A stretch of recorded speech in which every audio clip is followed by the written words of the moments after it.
Welcome back to Bisexual Killjoy, the place where we know bisexuality isn't a phase, it's a phenomenon. I'm Bailey, and this is... Jace. We welcome you to Season 5's premiere, Bi Plus Love in a Time of Terror, which might feel really relevant to you as you are listening to this. And we just wanted to acknowledge what's going on in the world and saying that we are recording this on February 8th, 2026, but who knows what will have happened by the time it airs on March 4th or whenever you're listening to this. We would like to acknowledge what's going on across America. I'd like to acknowledge the murders of Keith Porter Jr., Renee Good, Alex Preddy, and the countless others who have been killed, brutalized, and robbed of their civil liberties. It's a really scary time to be a person right now. And we hope that you are taking very good care of yourself and are grateful that you are joining us for this season on love. We also hope that you're getting involved with your local communities and figuring out ways that both sustain you and protect those that you love.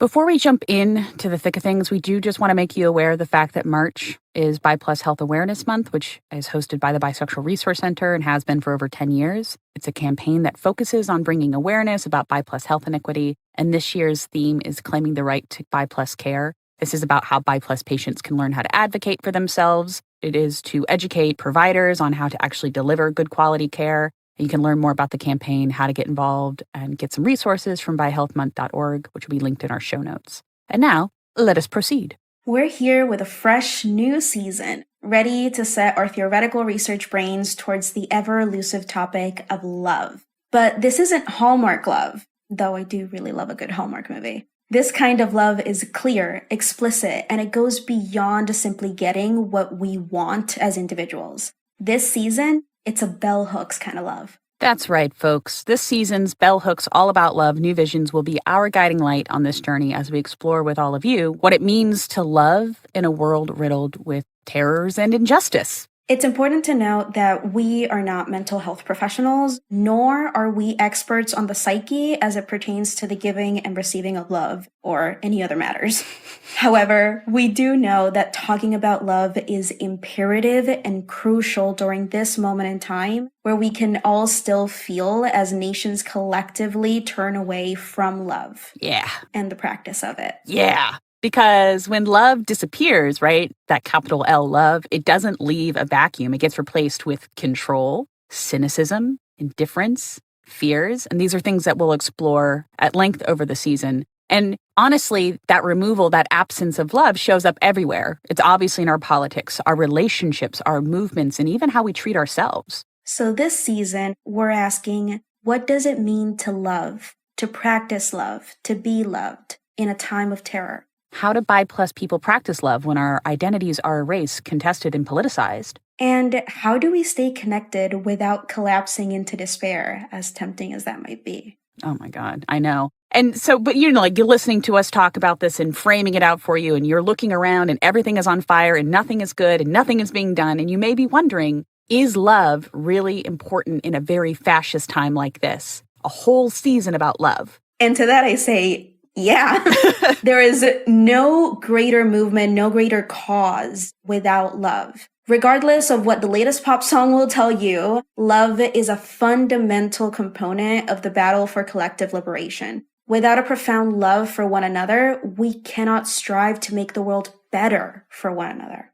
In the preface to All About Love, Bell Hooks says, I feel our nation's turning away from love as intensely as I felt love's abandonment in my girlhood. Turning away, we risk moving into a wilderness of spirits so intense we may never find our way home again. I write of love to bear witness both to the danger in this movement and to call for a return to love, redeemed and restored. Love returns us to the promise of everlasting life. When we love, we can let our hearts speak. And honestly, both of us reading that, we're like, yeah, we picked the right book. We really, we're going to get into it this year. Yeah. This season, we're going to take a deep dive into Bi Plus relationships of all kinds, including relevant elements within those relationships. And no, we aren't just talking about romance or coupledom. Love is a force that extends far beyond a romantic and or sexual attraction. And it's about damn time we start approaching all of our relationships with the dedication, the perseverance, the vulnerability that they deserve. And we're firm believers that the whole world benefits when we prioritize loving each other with honesty and honestly justice. But before we jump into the thick of things, we're going to pause for a word from our sponsors. Hey there, Killjoys. We started a Patreon because we got a podcast, and like every other podcaster our age, gotta have a Patreon to pay our bills. Subscribe now. Get access to extra episodes, Substacks, I think, video content, and more. Okay, love you. Bye. Are you being for real? Kinda. We got it all. We have access to our private essays on Substack, as well as audio components with them so you can carry us around and listen to us on the bus. We also have access to our Discord, access to live events, a lot more access to me and Jace, and tell us about your problems and why your boyfriend isn't very good and why you should leave him and how you should date people and how you should make your dinner and all these other things. What other things? Our very exclusive book club where we actually mail you a book every quarter and we sit down to discuss, sponsored by your favorite professor, Jace. We'll also send you a handwritten letter. How about that? We'll send you some neat stickers and some other stuff that I find on my travels, because I'm a pack rat and I'd love to share my bounty with you. So if you want first dibs on all the new things that are coming up, join us there. Thanks for supporting Bisexual Killjoy. And back to the show. And we're back to talk about love. But what is love? Capital L love. I think lowercase l love, we understand in practice. We read about it. We see it on TV, I suppose. But what is love? What is capital L love? A moment of silence for the collective confusion when we ask, what is love? RIP. Well, I mean, I would argue that even lowercase l love is still very confusing to most folks. And Bell Hooks starts by critiquing precisely that, right? Yeah. The insistence, the amount of effort and energy that writers, readers, poets pour over insisting that love is undefinable. It's an abstract force that can never really be contained or conceptualized fully. You just know it when you see it. But that does present a problem. Mm-hmm. If we never define love, if we never have words to say this is loving and this is not loving, then we can justify a lot of things as love that aren't acceptable. I think that a lot of bi+ people would resonate with that. We find ourselves seeking love in the way that we were taught love is supposed to see, to look, to act. I mean, for me, love was always portrayed for my family as something that was like loyalty. No matter what, you were loyal to your family and your family loved you.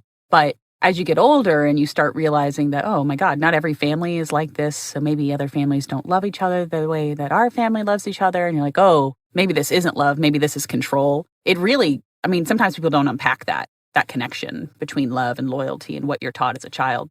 What did you think love was when you were younger? Well, Belle talks about this quite a lot throughout her writing, where she was a young philosopher, even as a kid, asking really big questions about the meaning of love and life. And how do I know that what you're seeing as red is also what I'm seeing as red? And I find that I echo a lot of those experiences when it comes to love. I fancied myself a great philosopher of love as a girl, trying to understand how different elements can coexist within different kinds of love. I remember growing up, I was watching a telenovela with my mom. I can't remember which telenovela it was, so I'm sorry to all Latin Americans listening in, where one of the male leads, a father, a husband, was being really, really abusive to his family somehow. I can't remember if it was yelling or if it was throwing stuff or hitting, whatever melodrama these novelas have. And I remember my mom saying, man, that's the kind of love that kills. And that has never left me. I mean, I'm telling you this story right now. So I think that provided a lot of confusion. And I wanted answers. If there's a kind of love that kills, is there a kind of love that heals? Is there a kind of love that does a lot of other different things? What are all the different kinds of love? And what I have found very consistently is that there is no love without risk. There is no love without risk, but loving is still choosing to embrace that level of risk in it. I hear you say this about risk and being very curious about love and what love heals. That sounds really, really nice because my experience with love was not that at all. Love was sacrifice. Love was putting other people before yourself all the time, which I still do. But it was to the detriment of myself. You have to give and give and give and give until nothing more can be given. And then you're scooped out. And you have to love people when they're bad. They do bad things. You have to compromise your morals for the sake of others because that's what love is. And it wasn't until I got older and I think maybe in my 20s, I was finally like, no, this doesn't feel right. This doesn't feel what love is. And I had to heal my family relationships, my love with my family before I could finally like love myself better and ultimately learn that love is about give and take. I was like, oh, it's not just give? Damn, I gave a lot away. Yeah.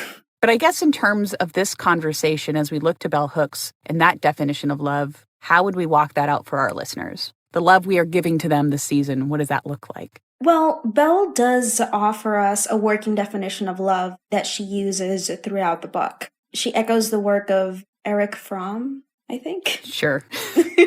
Where he defines love as the will to extend oneself for the purpose of nurturing one's own or another's spiritual growth. Belle herself talks about coming into this definition in her 20s and having to do a lot of healing before being able to practice this kind of love. Like you said, there is an element of looking back to the rupture, the pain, the trauma, like let's not sugarcoat it, to be able to heal it and then say, okay, with this clean slate, this is what I am choosing to do now. To that extent, we can learn from the very action of Belle providing us this definition from someone else that love can be learned beyond childhood.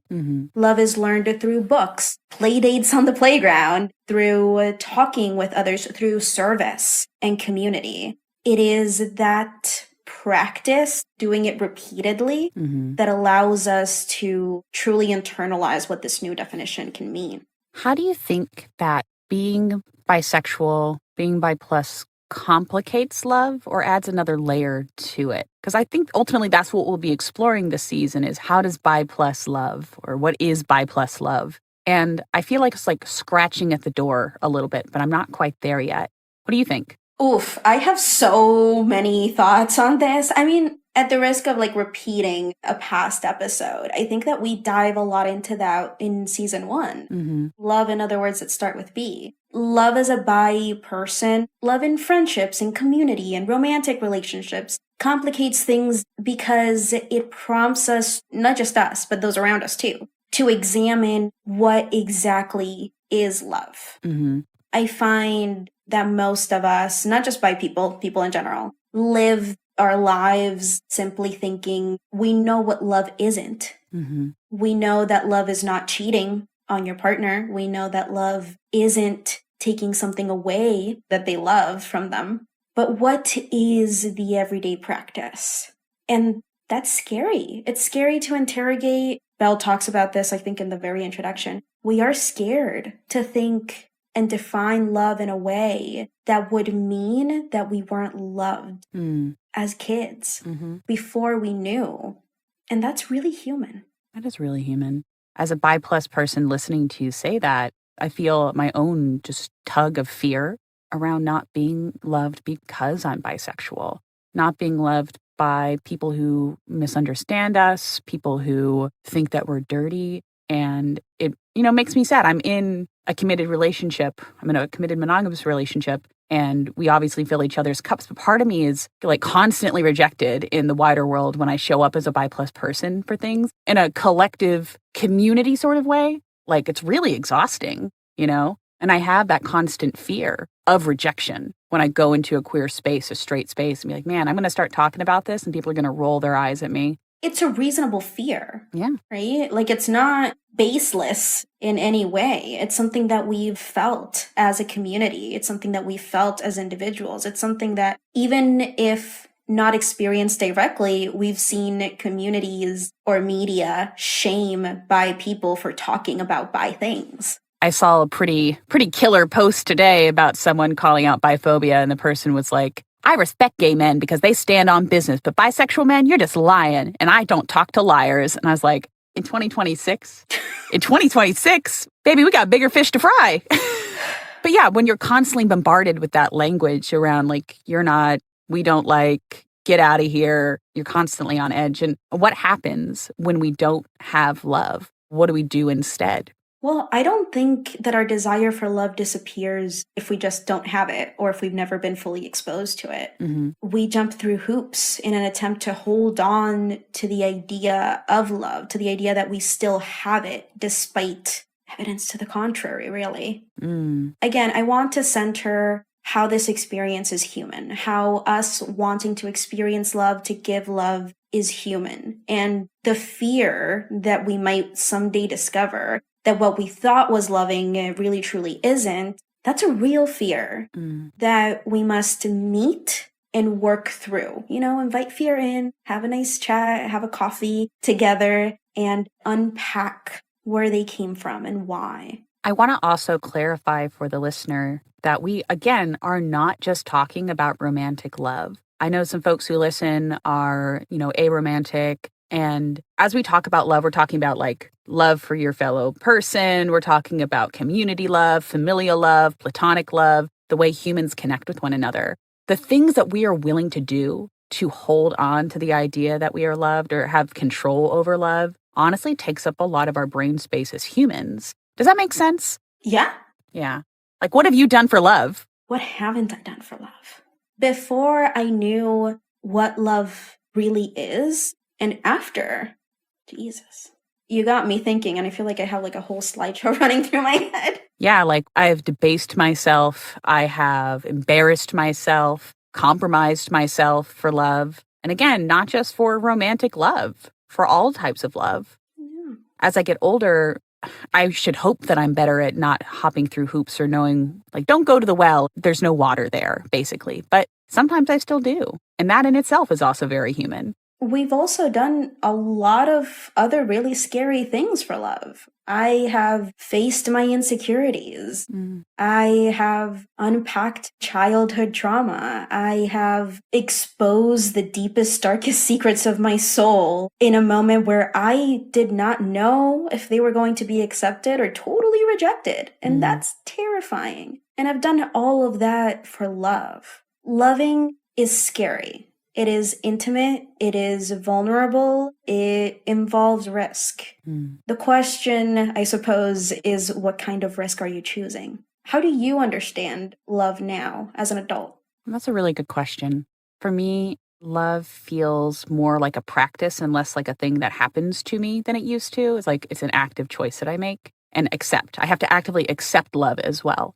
There is still that level of loyalty there. But the loyalty is less like, I'm going to stand by you no matter what. We're going to go to war together. And more of just like, I am loyal to the person you are and the person you are becoming. I will stand by you as you grow. I know that you will stand by me as I grow because it's a two-way street. I'll pour into you and allow you to pour into me. I also understand not that love is a limited resource because it's not, but my time is. And so I really am thinking about love as intentional as I can. And I'm like, okay, maybe I only have so many people around me, but I love them completely and fully and am very interested in seeing where they go in life and going with them. And I would have been way more diffuse in my youth, like have as many friends as possible, tell as many people as possible, like, yes, I love you, and blah, blah, blah, blah, blah, blah, blah. And if I just act good enough, then you'll also love me in return. But now it's like, no, this is a practice. I have to be intentional with my time and intentional with your time, which has been a really remarkable thing to see grow within myself over the last 30 plus years. That's beautiful. Yeah. What about you?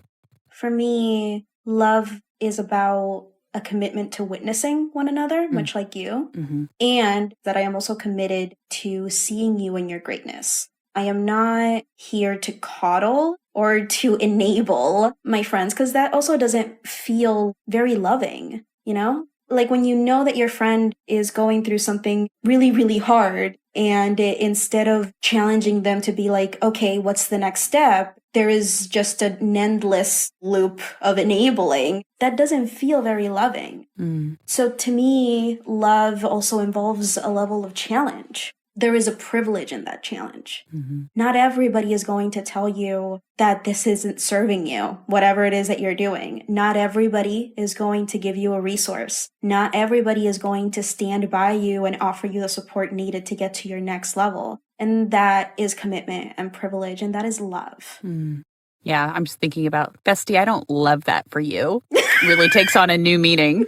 I mean, And that's an important element that you bring up. It is about sharing joy in the joy. It is about sharing sorrow in the sorrow. And that's really important too. That's a really important element of witnessing without trying to take from another. So let's talk about capitalism for a second. Oh no! Let's talk about the patriarchy for just a moment, shall we? In the sense that, why is love in such short supply? Why is love we don't know what to call it. We don't know how to engage with it. And it all goes back down to patriarchy. And I know you all have heard us, kvetch about this in the past, but we will continue to do so. And I don't know what type of podcast you think you're on season 5 if you don't think we're going to talk about the patriarchy. But patriarchy really is rooted in individualism, and it's rooted in the erasure and domination of softness and femininity, which the feminine is the connection between two people. That's where love lives. Love doesn't only live in the feminine, but stay with me. Walk with me in this metaphor, please. Walking. Walking. Just hold my hand. Just keep holding my hand. We're walking. I'm listening.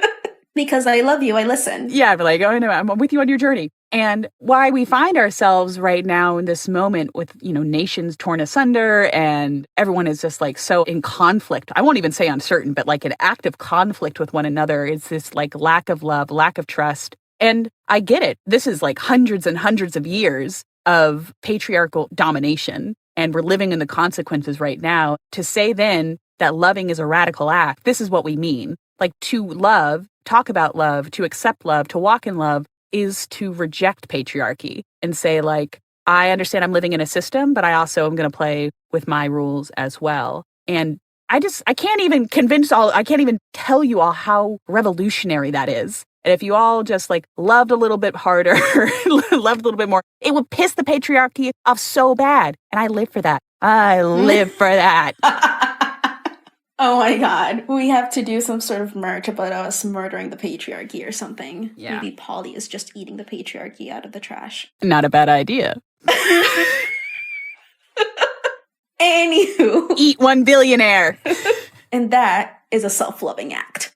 Bell Hooks does also talk about this. How... Segue, baby! Yes.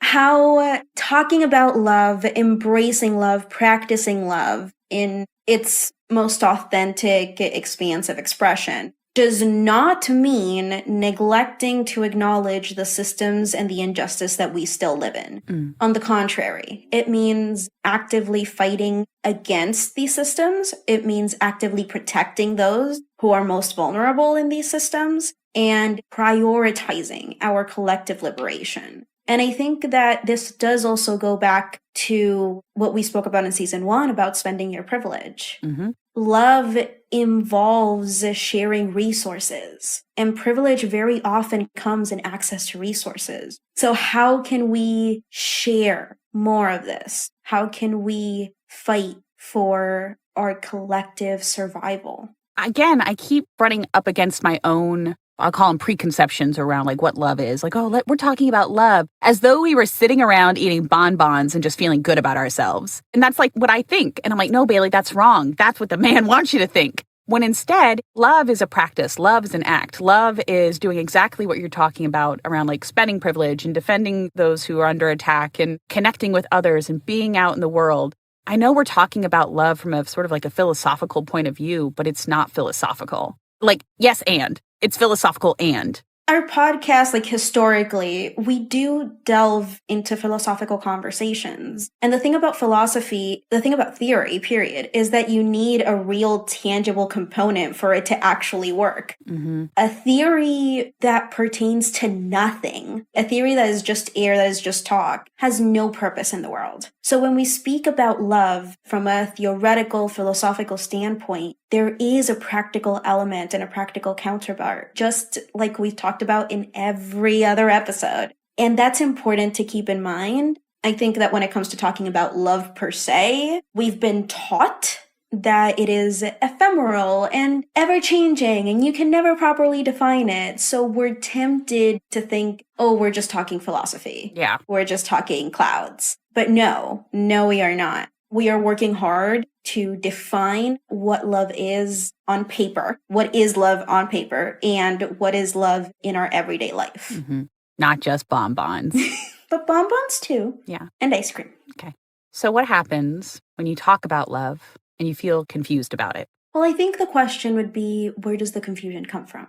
Mm. And for me, that first confusion came from being told that there is such a kind of love that kills. How does that work? How does a child brain make sense of such a thing when so far I understood love to mean hugs and going to Disneyland and Christmas? I don't know. Mm-hmm. And trying to reconcile those two things is when confusion deeply arises. And oftentimes, I think in childhood, especially with the whole our generation raised with the cry it out method, to some extent, we have been taught that love can coexist with abandonment or with neglect. Mm-hmm. Sometimes that abandonment is you cry and there's nobody there to soothe you. In other cases, it's being told really paradoxical stuff, like being hit for misbehaving. And it's like, how can a parent that loves me, that I have been told loves me, that I'm supposed to love them, also coexist with this degree of physical and emotional hurt? Mm. And being confused about that is entirely natural. Children are smarter than we as a society give them credit for. Yeah. Something about that doesn't compute. I keep going back to this lyric from this old song from the 50s or 60s. And the lyric is like, he hit me and it felt like a kiss. Right? And when you're talking about paradox existing throughout our lives, not just in childhood, but that's oftentimes where we learn how to hold the confusion. Like, well, I guess I'm just supposed to be confused about it. That's the natural state. And then that perpetuates into your adulthood. Most of us don't ever unpack it. Some of us do. And it brings on pain. And we're like, well, if it's painful, should I even be unpacking this? And the answer is yes, you should. And it just kind of like you spiral a little bit. You're like, oh, I guess I'll never find out the meaning of love. So why bother? I'll just go to what I know and what I'm familiar with. And I think that we also learned that love as a force itself is unjust as the natural state of love. Love is not fair. Love is not clear. Love is paradoxical in nature. Man, it's just fucking hard. Internalizing that as children, as people who do not yet have the resources, the access, the ability to go out and find other conflicting opinions, that is really, really hard. Yeah. And growing up to adulthood, trying to reconcile, this is what I thought it was, then I kind of thought this, and now I'm still hanging on with love is unjust. There is confusion there. And that confusion is further validated by songs and by books and novels and tropes and movies that love is unjust, love is unfair, love is confusing and never clear. How harmful that is to ourselves and to our society, to our nation. I want to take it back to bisexuality again, because when you lay it out like that, how is a bisexual person supposed to reconcile themselves with love when they're bombarded with the idea that to be bisexual is to be confused, is to not know yourself, is to not know how to relate to others, is to mean that you will be unfaithful, that you will go out and be promiscuous, and you are a vector of disease. And when you're just like again and again and again and again, it makes way more sense that so many people come out later in life after they have a little bit of knowledge of themselves, but they are in such conflict with their identity. They feel so guilty. It makes them either not want to pursue anything or push it down and live a life half lived, honestly. And I just like, it makes me really sad. But how could we possibly fix that? You know, I think about how Bell Hooks wrote this in, what was it, 1999? Yeah. That was the published date, not the day of writing. How true this was then, how truer it is now. And her meditations, I think, provide some sort of starting point. Mm-hmm. It's hard, especially as scholars, to understand, more to accept or to see how slowly things become common knowledge and how long it takes for that common knowledge to disappear. I'm thinking about Freudian sayings that made their way into popular use. Things like daddy's girls and mama's boys. And also the cry it out method. How yeah, that was debunked. Not great. It's not good for your children. And still the belief persists later on. I think that the classic example of this would be the whole alpha thing. How wolves have an alpha. This sounds like a segue, I promise you. It is not. I know where I'm going. I'm walking with you. The person who wrote the book, quite literally arguing that wolves have an alpha and that alphas are a real thing. I think it had to be like just a few years later, published like a whole thing on how, sorry, my bad, I made all of that stat up. Like, that's not how it works. And how still that is so commonly repeated in our everyday culture. So when we think about how to teach love to children that does not involve hitting, how do we discipline children without hitting them? There are plenty of ways. Gentle parenting is a thing. And how long has that taken to become slowly more accepted? Because it's not everywhere. So how do we as a nation, as a people, as our community, how do we start slowly spreading like the gospel of love, that love is kind, that love is gentle, love is, and sometimes it doesn't have to be gentle, but it's never abusive. It's never hurtful. It's never intentionally hurtful anyway. I would like to actually use a quote from a little bit later in the book. Bell Hooks says, "As a nation, we need to gather our collective courage and face that our society's lovelessness is a wound. As we allow ourselves to acknowledge the pain of this wound when it pierces our flesh, and we feel in the depths of our soul a profound anguish of spirit, we come face to face with the possibility of conversion, of having a change of heart. In this way, recognition of the wound is a blessing because we are able to tend it, to care for the soul in ways that make us ready to receive the love that is promised." As we're having this discussion about like, what can we do? What can we do to push back against lovelessness right now in this moment in the world's history? Like, naming things matters. Calling out injustice matters. Saying that's racist, sexist, ableist, calling it out matters. But also kind of getting to the root of like, why do these things exist? And those are uncomfortable conversations, right? Those are deeply uncomfortable conversations. But they need to be had if love can grow and love can exist. You know what I mean? Yeah, I do. We need to have the uncomfortable conversations because love is about investment in another's spiritual growth, in your own spiritual growth. Belle also mentions how there are several ingredients to love. It is not just the abstract ephemeral feeling. She speaks about how affection is only one ingredient of love. To truly love, we must learn to mix various ingredients: care, affection, recognition, respect, commitment, and trust, as well as open and honest communication. Love can be a healing force, but it is healing because it is expansive and spiritual. Love is healing because it serves to challenge you as you are both cared for and safe. Love is investment, it is risk, it's connection. But doing those things does not allow what? Well, doing them properly doesn't allow for binary systems to remain as they are, unchallenged. Approaching love from a perspective that does not allow or facilitate any kind of coexistence with abuse, hate, or neglect necessarily means challenging current binary systems of all kinds: gender, sexuality, capitalism, patriarchy. Love is hard, not because it is meant to be painful, but because you are meant to be a whole human being. You are meant to feel loved and cherished as you go through the hard stuff of life, as you learn to grow into yourself. What a privilege is that? And when you do that, love is healing, right? Love is allowed to be healing, and it is expansive. It helps you grow. The more you love, the bigger you get from an emotional, mental, and spiritual perspective. Love is healing because it serves to challenge you as you are cared for and safe. And I guess in that way, like, love is an investment, but it's also that risk that you talked about earlier. And that risk allows you to connect with others and yourself. Yeah. Intimacy and vulnerability is not without risk. That does not mean that it is not worth it. And again, not just reserved for a romantic partner. Oh, I mean, I was taught to love by my best friend. Me too. In college. Yeah. Most intimacy ever taught to me was by people I have not been in a romantic relationship with. Why do we need love now more than ever? Because the world sucks. Yeah. The period ended. We'll see you later, guys.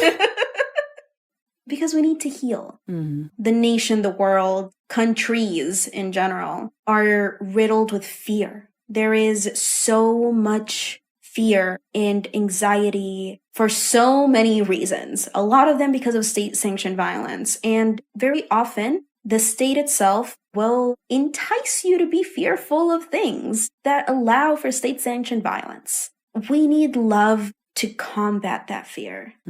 Love is the antidote to this. Bell Hooks says that cynicism is the greatest barrier to love, and I have to agree. And it's hard. It's so hard to not be cynical right now. It seems like you turn around and every time a consequence is supposed to be had by the perpetuators of evil, it's like, no, I'm taking off the mask and there's like a more evil thing underneath and nothing is being done about it. Like, it's hard to maintain any amount of hope. It's hard to not be cynical in a time like this. So we get why people are feeling cynical and why you might not want to lean into this conversation, but we are really, really, really asking you to, because hate, abuse, that is fueled by fear of things that are both real, very real, and imagined. When we fear something, we want to push it away, and we don't care what the consequence of that pushing away is, like disconnecting from your community, isolating, getting rooted into your own ideology, and that doesn't end violence. That perpetuates violence. To love another is to be invested in their well-being, so much so that you understand that when harm comes to them, harm comes to you. You feel it as certainly as if it was done to you. If you are doing yourself some sort of harm, you are also harming them. It is that mutual reciprocity and pouring into one another that fosters interdependency, and interdependency is a good thing. We need communities. Communities need each other. Hyper-independence is not going to help us be self-sufficient as a collective. So to fight back the sheer density of fear and terror, we must love, we must call in, we must be compassionate towards one another, we must challenge each other to grow and to see beyond our own current circumstance. We'll have a lot more to say about love throughout the season, but for now, we're going to leave you with some advice. And we usually give individualized advice, right? We usually talk specifically to the BI+ folks, the allies, and to the organizations, but this is actually not a time for siloed action, right? This is about collectivism a little bit, and we need you to get involved. You don't have to be at the front lines of protests if you can't be at the front line of protests. You can share posts, you can attend information sessions, you can amplify leaders in the movement, you can donate at a soup kitchen, you can cook for your neighbors, but you have to do something. And I will say, to prevent burnout, pick one thing. Just pick one thing and do that thing day after day. Just like, okay, I'm giving a little bit back and a little bit back and a little bit back. I will specifically say to organizations, like, open up your doors to more people. Get more people involved in what you're doing. Call in volunteers and assume good intent until proven otherwise, because we need hands. We need hands, we need energy, we need motion. This is our contribution to the cause right now, is education and helping you all feel connected, us pouring into you so that you can pour into others. So, Jace, what are we talking about this season? This season, we are going to be covering a lot of topics around love and what does it mean to be a BI+ person invested in love and in our communities. We'll be talking about how love presents in different situations, like when you're single and dating out in the world, or in a monogamous relationship or in a polyamorous relationship. What happens when you come out as bi while in a committed monogamous marriage? And what does it mean to love your friends platonically as deeply as you know how and be as committed to them as you are to any other blood relative or romantic partner? And what kind of transformation happens there? I am so excited to dive in deep with all of you into this murky, sometimes confusing, but eventually very clear and definitive almost ways of loving and learning how to love. I am so excited to love on you all, because doing this with Bailey, with Richie, with our volunteer team, with everybody on the Discord, it has been the privilege of a lifetime. And I love all of you so much. Thank you for tuning into Bisexual Killjoy, where we know that bisexuality isn't a phase, it's a phenomenon. To support us, share us with your friends, subscribe to our Substack, and rate our podcast, preferably 5 stars, wherever you are listening to us right now. As always, we want to hear from you. We'd love to answer your questions in our advice column, Give It To Me BI+. And you can support us on our brand new Patreon to keep the work going and get access to our community Discord. And until we meet again, keeping a bisexual killjoy. Stay bisexual and stay strong.